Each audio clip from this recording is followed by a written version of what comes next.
नमस्कार, कान्तिपुर समाचारमा स्वागत छ।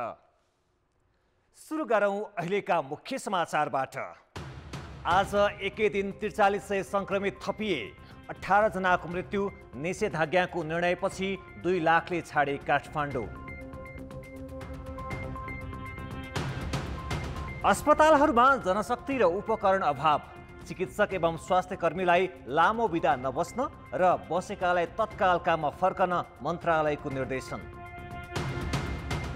लगानी योग्य रकममा दबाव परेपछि बैंकहरूले बढाए बचतको ब्याज, मुद्दतीभन्दा साधारण बचत प्राथमिकतामा। भारतमा दैनिक संक्रमण अझै 3 लाखमाथि, 2771 जनाले ज्यान गुमाए। गुजरातका थप 9 शहरमा कर्फ्यू। र नेपाल सुपर लिगमा धनगढीको पहिलो जित, काठमाडौँ रेजर्स 3-0 गोलले पराजित।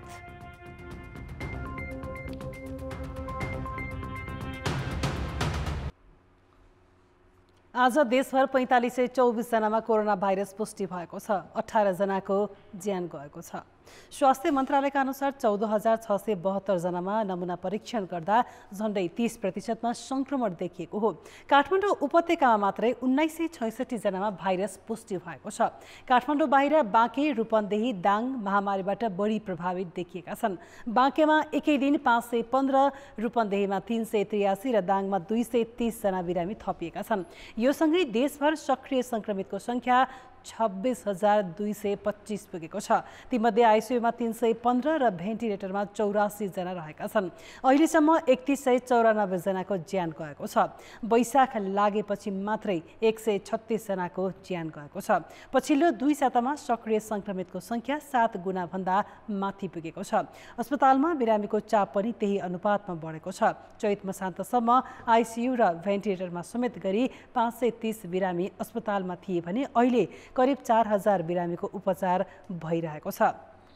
बिरामीको चाप बढेकाले जनशक्ति अभाव भएको भन्दै स्वास्थ्य मन्त्रालयले चिकित्सक एवं स्वास्थ्य कर्मीहरूलाई लामो बिदामा नबस्न र बसेकालाई पनि तुरुन्त हाजिर हुन निर्देशन दिएको छ। कोरोना संक्रमण तीव्र हुँदै गर्दा सरकारले वैशाख 16 गतेदेखि काठमाडौँमा निषेधाज्ञा घोषणा गरेपछि उपत्यका छाड्ने क्रम पनि हत्तै बढेको छ। आज एकै दिन 2 लाख यात्रु काठमाडौँबाट बाहिरिएको यातायात व्यवसायीले जनाएका छन्।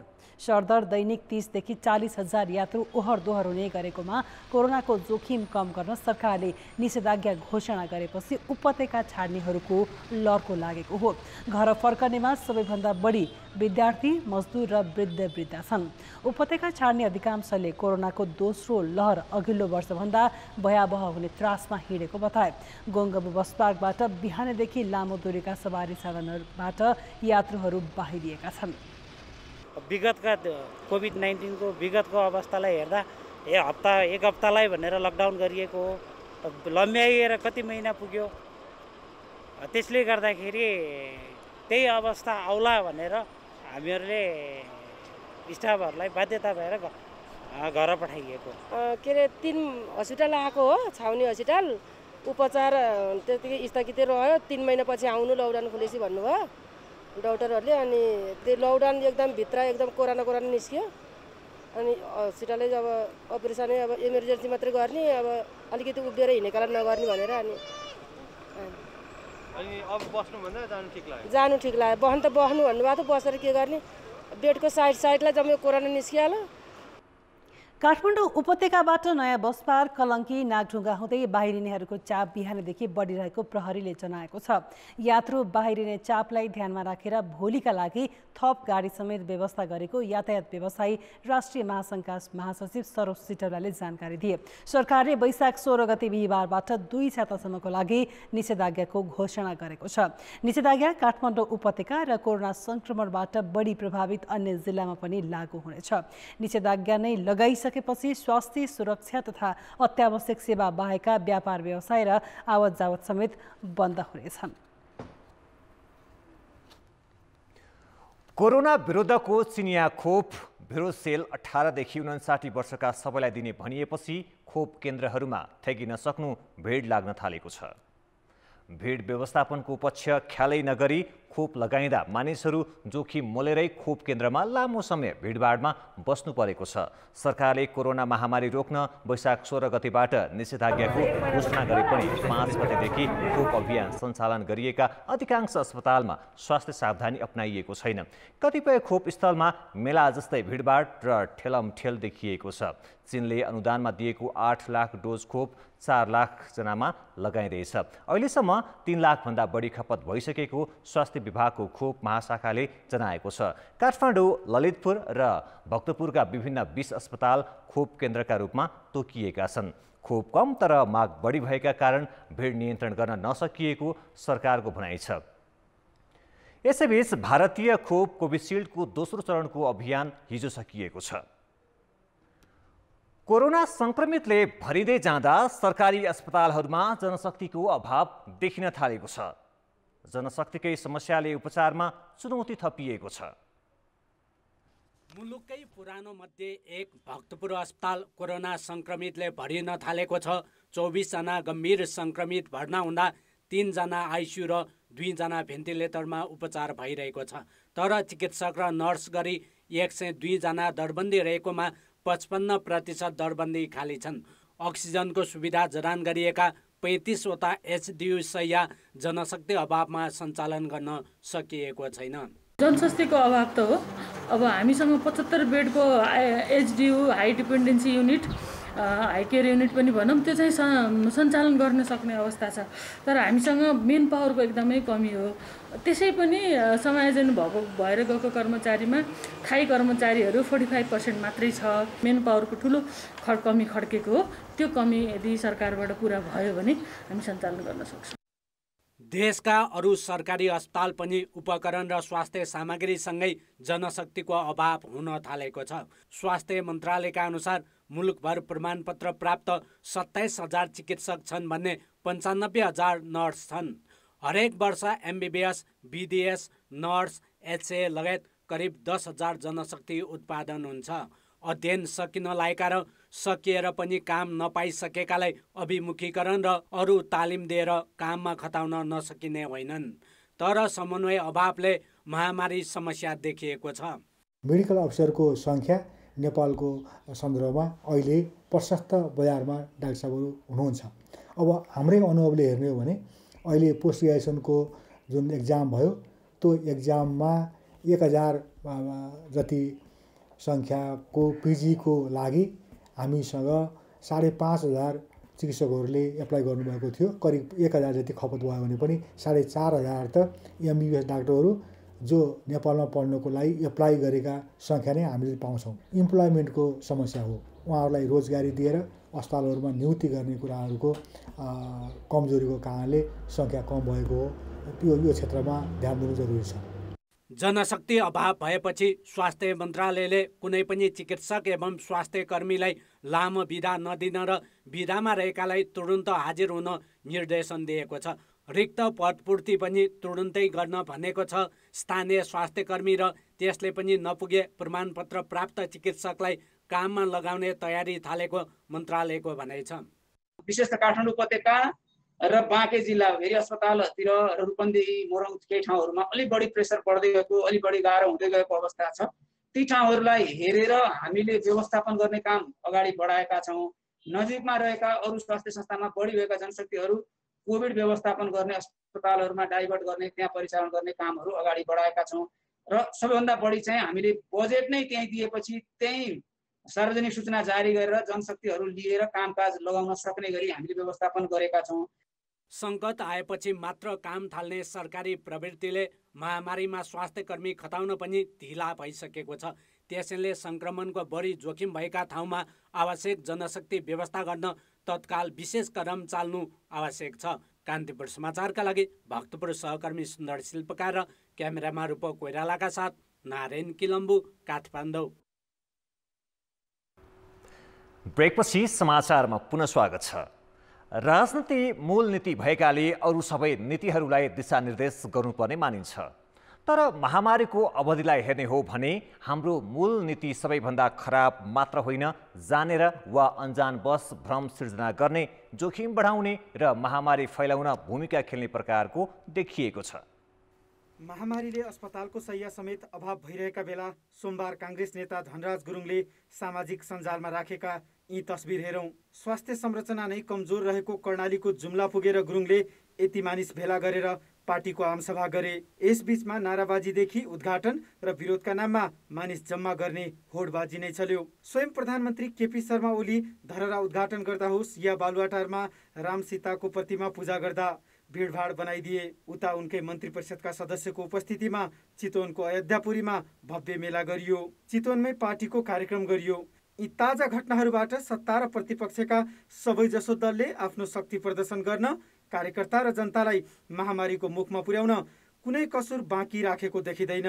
नेपालको सम्पूर्ण राजनीतिक नेतृत्व यो महामारी नियन्त्रण गर्नमा भन्दा यसको फैलाउनमा उहाँहरूको भूमिका नकारात्मक नै रहेको मैले देख्छु। सरकार प्रमुखको प्रधानमन्त्री त भइ नै हाल्यो। उहाँले जनचेतनाको लागि चाहिने राम्रो सूचना भन्दा भ्रम फैलाउने खालको कुराहरू धेरै छर्नुभयो र प्रधानमन्त्री मात्रै नभई अरू राजनीतिक नेतृत्व पनि उही आफ्नो स्वार्थको लागि भिडभाड जम्मा गर्नमा कहिले नहिचकिने, तर त्यसले जनस्वास्थ्यमा महामारी फैलाउनमा कस्तो नकारात्मक भूमिका खेल्छ भनेर खासै सचेत हुनु त परेको कुरा उल्टो नकारात्मक रूपमा योगदान गरेको मात्र देखियो। त्यसो त बेसार पानीदेखि अम्बाका पात उमालेर खाने होस् वा कोरोना केही होइन हाच्छिउँ गरेर भगाउनु पर्छ भनेर प्रधानमन्त्री ओली यसअघि पनि विवादमा आइरहेकै हुन्। विकसित र शक्ति सम्पन्न देश नै यही महामारीले थला परिरहेका बेला प्रधानमन्त्रीबाट कोरोना केही होइन भन्ने भ्रम नागरिक तहमा छरियो। उनका अनुयायी पनि मास्क नलगाउनेदेखि भिडभाड गर्न थप अघि सरे। हिमालमा ठोकिएको हावा खाएका कारण नेपालीको रोग प्रतिरोधात्मक क्षमता बढी छ भन्ने आधारहीन अभिव्यक्ति प्रधानमन्त्री स्वयंले संसदमा दिए। चिकित्सकहरू राजनीतिक नेतृत्व गम्भीर नहुँदाको परिणाम देशले अहिले भोगिरहेको ठान्छन्। उहाँहरूले राजनीतिलाई नै महत्त्व दिनुभयो। स्वास्थ्य र अहिलेको यो कोभिडको महामारीको बारेमा उहाँहरूले कसैले चाहिँ फु गरेर उडाउन थाल्नुभयो, कसैले बेसार पानी खान थाल्नुभयो, अनि दिनदिनै भिड गर्न थाल्नुभयो। मिटिङ, उद्घाटन, शिलान्यास, पार्टीका मिटिङले गरेर जुन किसिमको वातावरण बनाइदिनु भयो त्यसले कोभिडको लाई कन्ट्रोल गर्न भन्दा पनि उहाँहरूले आम नागरिकलाई यो कोभिड भनेको केही पनि होइन भन्ने उहाँहरूको व्यवहारले गर्दाखेरि यो भयावह स्थितिमा उहाँहरूको राजनीतिक दल र राजनीतिक पार्टीको मान्छेहरूको योगदान भएको हो। सबै पार्टीका शीर्ष नेतामा काङ्ग्रेस सभापति शेरबहादुर देउवाले केही कार्यक्रममा आफ्ना कार्यकर्तालाई भिडभाड नगर्न भनेका थिए, तर देउवा त्यसो भन्न पनि भिडभाडमै पुगेका थिए। यस्तो महामारीका बेला उल्टै हुल जम्मा गरेर सङ्कट बढाउन पुग्नुले राजनीतिक नेतृत्व कुन हदसम्म गैर जिम्मेवार छ भन्ने छर्लङ्ग हुन्छ। कान्तिपुर समाचारका लागि डिपी उपाध्याय, काठमाडौँ। परराष्ट्र मन्त्री प्रदीप गेवालीले चीन सहित दक्षिण एसियाली परराष्ट्र मन्त्रीहरूको छलफलमा कोरोना महामारी विरुद्धको अभियानमा अन्तर्राष्ट्रिय साझेदारीको आवश्यकता औल्याएका छन्। चिनिया परराष्ट्र मन्त्री वाङ यीको अग्रसरतामा मङ्गलबार अपराह्न नेपाल, अफगानिस्तान, पाकिस्तान, श्रीलङ्का र बङ्गलादेशका परराष्ट्र मन्त्रीहरू बीचको भर्चुअल सम्मेलनमा मन्त्री गेवालीले कोभिडलाई परास्त गर्न क्षेत्रीय तथा अन्तर्राष्ट्रिय मञ्चहरूको साझा प्रयास आवश्यक पर्ने बताएका हुन्। बैठकपछि मन्त्रालयले ट्विट मार्फत अहिले यस क्षेत्रमा मुलुकले भोगिरहेको महामारी विरुद्ध साझा प्रयास भए मात्र यसलाई पराजित गर्न सकिने औल्याएको जानकारी गराइएको छ। सम्मेलनमा महामारी विरुद्धको लडाइँमा व्यावहारिक सहयोगलाई प्रगाढ बनाउने र महामारीपछि आर्थिक सुधारलाई जोड दिने लगायतका विषयमा छलफल भएको जनाइएको छ। यसै क्रममा चीनले नेपाललाई महामारी विरुद्ध जुझ्नको लागि 9 करोड रुपैयाँ भन्दा बढीका मेडिकल उपकरण सहयोग गर्ने वचन दिएको मन्त्रालयले जनाएको छ। गण्डकी प्रदेश सभामा सांसदहरूले कोरोना परीक्षणको माग गरी सदन अवरुद्ध गरेपछि मुख्यमन्त्री विरुद्धको अविश्वासको प्रस्तावमा आज छलफल हुन सकेन। प्रदेशसभाको मङ्गलबार विशेष अधिवेशनको दोस्रो बैठक सुरु हुनासाथ एमालेका सांसदले उठेर सदन अवरुद्ध गरेका थिए। सभामुख नेत्रनाथ अधिकारीले 20 मिनटका लागि स्थगित गरेका थिए। त्यसपछि बसेको कार्यव्यवस्था परामर्श समितिको बैठकमा दलहरूबीच सबै सांसद एवं सचिवालयका कर्मचारीको PCR परीक्षण गर्ने र भोलि दिउँसोसम्म नतिजा आएपछि पुनः बैठक बस्ने सहमति जुटेको थियो। लगत्तै कोरोना परीक्षणका लागि सांसदहरूको नमुना सङ्कलन गरियो। कुनै संसदमा भाइरस देखिएमा उनीहरूलाई अविश्वास प्रस्तावको छलफलमा सहभागी हुन नदिने र मतदान गर्न भने दिने सहमति गरिएको छ।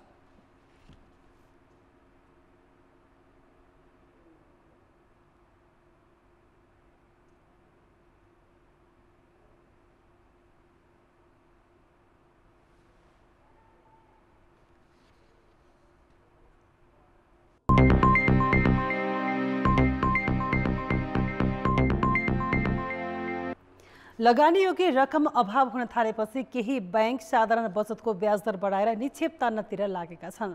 वैशाख महिनामा करिब 12वटा बैंकले बचतको ब्याज बढाएको देखिन्छ। मुद्दती निक्षेपमा भन्दा कम खर्चमै रकम जुटाउन बैंकहरू बचतको ब्याज बढाएर रकम खिच्ने योजनामा लागेका हुन्। गत वर्षको चैतसम्म 9 खर्ब 82 अर्बको आयात भएकोमा यो वर्षको सोही अवधिमा 13% ले बढेर 11 खर्ब 11 अर्ब पुगेको छ। यसरी बढ्दो आयात तथा शेयरमा लगानी गर्नका लागि कर्जा लिने क्रम बढेको छ। राष्ट्र बैंकका अनुसार फागुन मसानसम्म शेयरमा जाने कर्जा मात्रै 61% ले बढेको छ। यता व्यवसाय पुनः सञ्चालनका लागि लिइने कर्जा समेत बढेकाले बैंकिङ क्षेत्रमा लगानीयोग्य रकमको आकार 35 अर्बमा सीमित भएको छ, जबकि गत पुसमा यस्तो रकम 2 खर्बसम्म पुगेको थियो। बैंकहरूमा तरलता अभाव हुन थालेपछि बैंकहरूले मुद्दती निक्षेपको साटो साधारण बचतको ब्याज बढाएर रकम तान्ने उपायमा लागेका छन्। मुद्दती निक्षेपमा भन्दा कम खर्चमै रकम तान्न सकिने र यसले तरलता व्यवस्थापन गर्न सहज हुने भएकाले बैंकहरूले साधारण बचतलाई प्राथमिकता दिएका हुन्। केही बैंकको अहिले पनि तरलता सङ्कट भएको कारणले गर्दा यो आयो। अब यो बाँकी अवधि चाहिँ यो बाँकी 3 महिना 2.5 महिना जति हामी छ, यो पिरियडमा चाहिँ हाई कस्ट डिपोजिट लिनुभन्दा सस्तो डिपोजिटहरू लिएर मेन्टेन गर्ने हो पोर्टफोलियोलाई, खर्च बढाएर प्रफिटलाई असर गर्छ, एउटा त्यो पाटो हुन्छ। अर्को चाहिँ बचतकै न्यूनतम बिन्दुबाट कल डिपोजिट पनि लिनुपर्ने हुन्छ। यो सबै व्यावसायिक रणनीतिभित्र बैंकहरूले आफ्नो पोर्टफोलियोलाई पनि लो कस्ट डिपोजिटमा लगाउनुपर्छ। किनभने बचतको ब्याज वृद्धि दर पनि अलिकति बढाएको, किन धेरै तल कतिपय बैंकहरू धेरै हुनुहुन्थ्यो। गत पुसको तुलनामा वैशाखमा 12वटा बैंकहरूले बचतको ब्याज बढाएका छन्। यस्तो वृद्धि एनआइसी एसियाको 100 बढी छ। यो सँगै bank of Kathmandu, Nepal SBI, राष्ट्रिय वाणिज्य, सानिमा, कृषि विकास र सिभिलले पनि बचतको ब्याज बढाएका छन्। मुद्दती निक्षेपमा बढीमा 1.15% बढाएका बैंकहरूले साधारण बचतमा 1.75% बढाएका छन्। बैंकको एउटा बैंक चाहिँ 85% सीसीडी रेसियो नागेको छ। 4वटा बैंकको 83% भन्दा माथि सीसीडी रेसियो पुगेको छ। 13वटा बैंकको 80% भन्दा माथि पुगेको छ। अरू बैंकहरूको चाहिँ त्योभन्दा कमै छ र औसतमा समग्र बैंकहरूको चाहिँ 79% चाहिँ सीसीडी रेसियो पुगेको छ। त्यसले गर्दा केही बैंकहरूमा प्रेसर पर्न लागेको देखिन्छ।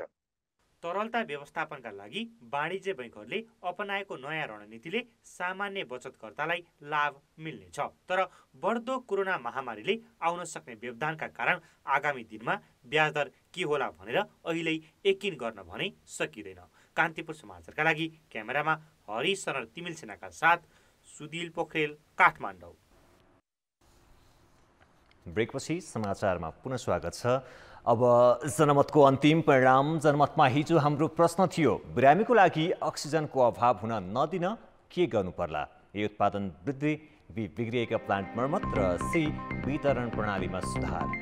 जनमतको अन्तिम परिणाम यस्तो छ, ए उत्पादन वृद्धिमा 47%, बी बिग्रिएका प्लान्ट मर्मतमा 22% र सी वितरण प्रणालीमा सुधारमा 31% मत प्राप्त भएको छ। अब जनमतमा आजको प्रश्न। जनमतमा हाम्रो प्रश्न छ, राजनैतिक दलका नेताहरू नै भिडभाडयुक्त गतिविधिमा सामेल हुनुलाई के भन्नुहुन्छ? ए जनस्वास्थ्यमा खेलवाड, बी सोच नै गैर जिम्मेवार र सी शक्तिको दम्भ। जनमतको अन्तिम परिणाम भोलि साँझ 8 बजेको कान्तिपुर समाचारमा प्रसारण गर्नेछौँ। कृपया NEWS news space A, B वा C टाइप गरी 34001 मा SMS गरी आफ्नो मत व्यक्त गर्नुहोला। अब जनताको आवाज हामीले सुर्खेतमा सोधेका छौँ। पहिलो लहरको कोरोना भाइरस संक्रमण रोकथाम तथा नियन्त्रणको लागि गत वर्ष सरकारवाला निकायले गरेको प्रयासमा भएको कमी कमजोरी सुधार गरी प्राप्त सिकाइ अनुभव अनुसार पूर्व तयारी गर्नतर्फ अझै ध्यान किन नपुगेको होला?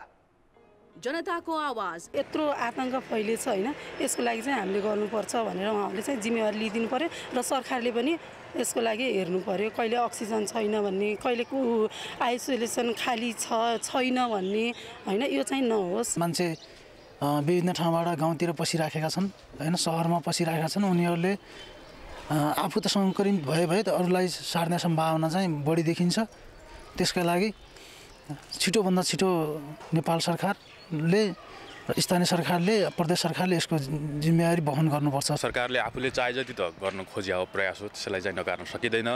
तर जति हुनुपर्ने हो नागरिकबाट पनि कमजोरी भएको जस्तो लाग्छ। नागरिक स्तरबाट र मिडियाहरूबाट अलिक सचेतना फैलाउनुपर्छ। बोर्डर नाकामा हाम्रो प्रमुख समस्या छ र त्यसको समस्याको लागि चाहिँ सरकार अहिले पनि गम्भीर भएको जस्तो त मलाई लाग्छ। प्रत्येक घर गाउँ बस्तीहरूमा चेतना फैलाउनु पर्यो। चेतना अझै अभाव छ। मान्छेहरूले भएका कुराहरूलाई पनि अटेर गरिरहेको, अब जुन सूचनाहरूलाई पनि अवज्ञा गरिरहेको अवस्था छ। एकजनासँग छ भने बिरामीलाई निश्चित ठाउँमा राखेर निश्चित समयमा उसलाई उपचार गरेर सञ्चो बनायौँ भने त त्यो रोग अर्कोसँग पुग्न पाउँदैन नि त। जस्तै एकजना बिरामीको बिचमा 100 जना चाहिँ बिरामी नभएको मान्छेहरू पुग्यो भने त त्यो एकजनाबाट फैलिएर नै 100 जना हुने हो।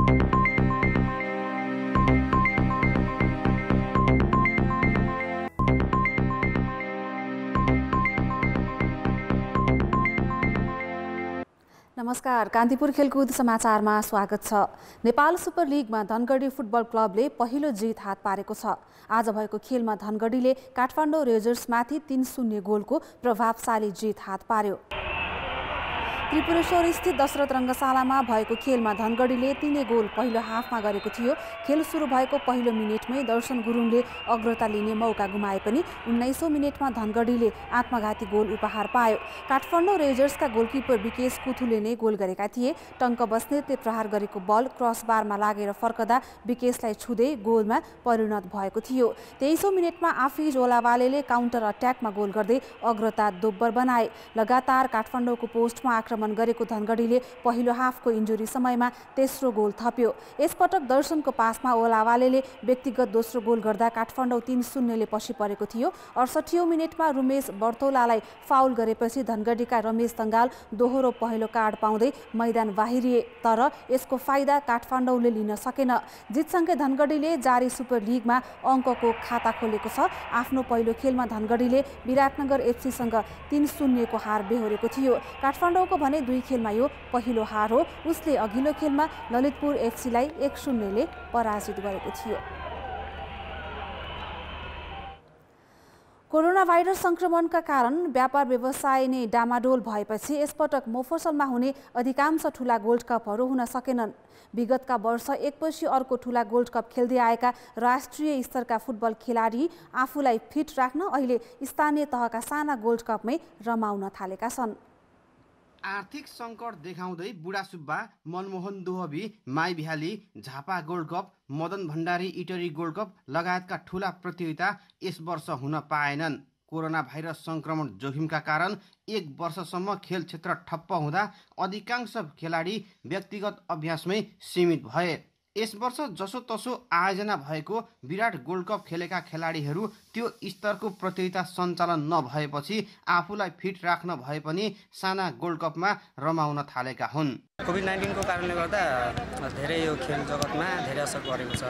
राम्रो टुर्नामेन्टहरू पनि रोकिरहेछ। गेमहरू सानो ठुलो हुँदैन हैन, सबै गेम एउटै हो। अब यो आफ्नै होम टिमको गेम हो हैन, खेल्नै पर्छ जस्तो सानो ठुलो भए पनि। स्थानीय तहहरूको सीमित बजेटमा सञ्चालन भइरहेका मेयर कप, अध्यक्ष कप, वडा अध्यक्ष कप जस्ता टोल कपमा समेत अधिकांश राष्ट्रिय र ए डिभिजन स्तर खेल्दै आएका खेलाडी सहभागी हुने गरेका छन्। अहिले स्थानीय स्तरमै आयोजना भइरहेका यिनै साना गोल्ड कपहरूले फुटबलको इज्जत धानेको फुटबलका पदाधिकारीहरू बताउँछन्।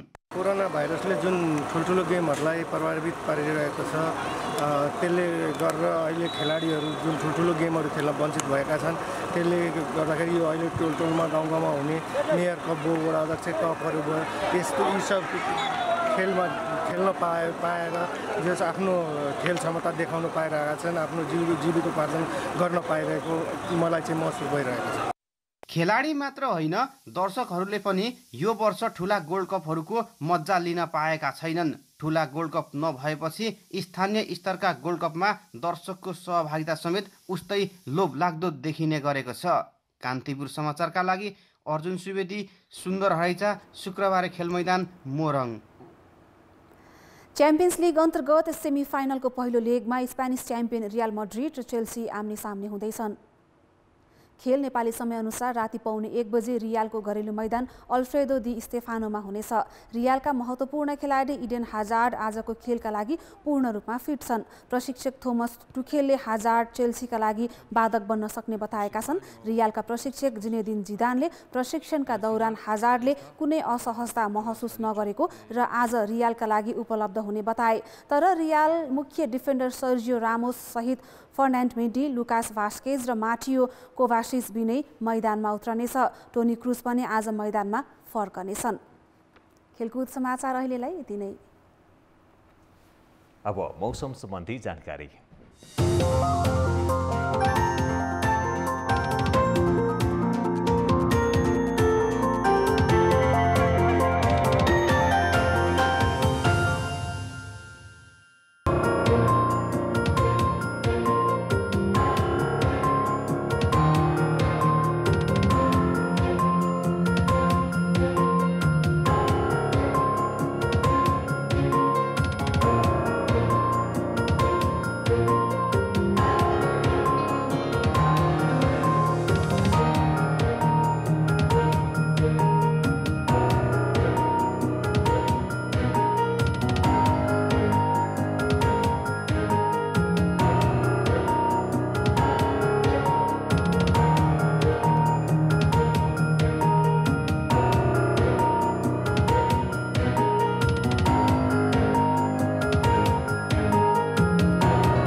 कान्तिपुर समाचार अहिलेलाई सकियो। कान्तिपुर टेलिभिजन हेर्दै गर्नुहोला। नमस्ते।